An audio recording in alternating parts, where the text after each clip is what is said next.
প্রিয় নারায়ণগঞ্জবাসী, আসসালামু আলাইকুম রহমতুল্লাহ। নারায়ণগঞ্জে আজকে আমরা এসেছি, আপনাদের স্বতঃস্ফূর্ত অংশগ্রহণ আমাদেরকে অনুপ্রাণিত করেছে। প্রিয় নারায়ণগঞ্জবাসী, গণ অভ্যুত্থানের পরে আমরা বলেছিলাম বাংলাদেশ রাষ্ট্রটাকে পরিবর্তন করতে হবে। এই রাষ্ট্রটা যেই সিস্টেমে চলে সেই সিস্টেমটা পরিবর্তন করতে হবে।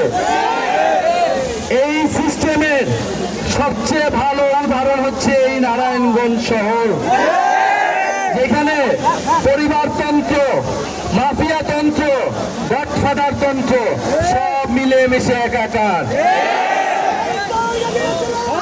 নারায়ণগঞ্জে যে সিস্টেম, সেই একই সিস্টেমে পুরো বাংলাদেশটা পরিচালিত হয়ে এসেছে এত বছর ধরে। নারায়ণগঞ্জকে কিছু পরিবার বছরের পর বছর নিয়ন্ত্রণ করেছে।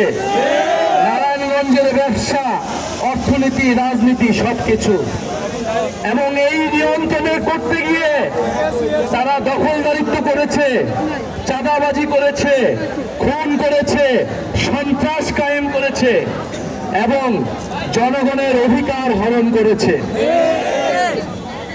প্রিয় সংগ্রামী নারায়ণগঞ্জবাসী, আমরা বলেছি যে এই মাফিয়া সিস্টেমের সাথে আমরা খেলবো না, এই পুরনো খেলায় আমরা অংশগ্রহণ করব না।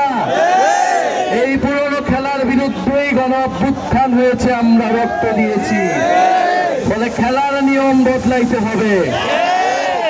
কিন্তু আমরা জানি খেলার নিয়ম এখনো বদলায় নাই। নারায়ণগঞ্জে খেলা বন্ধ হয় নাই।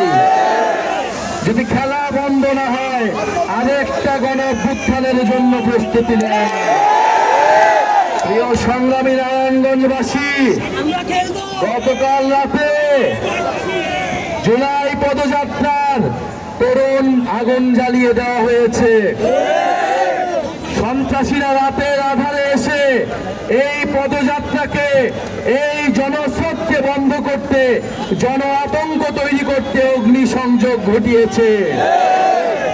সংগ্রামী নারায়ণগঞ্জবাসী, গণ অভ্যুত্থানের পর আমরা জানি নারায়ণগঞ্জে কতগুলো মার্ডার হয়েছে। কেন আইন শৃঙ্খলা এখনো নারায়ণগঞ্জে ঠিক হচ্ছে না? আমরা সরকারের কাছে সেই জবাব চাই। আওয়ামী লীগের সেই যে মাফিয়াতন্ত্র, সেই দখলদারিত্ব, সেই গডফাদার তন্ত্র পুনর্বাসিত হচ্ছে। আওয়ামী লীগের ব্যবসাগুলো পুনর্বাসিত হচ্ছে নারায়ণগঞ্জে।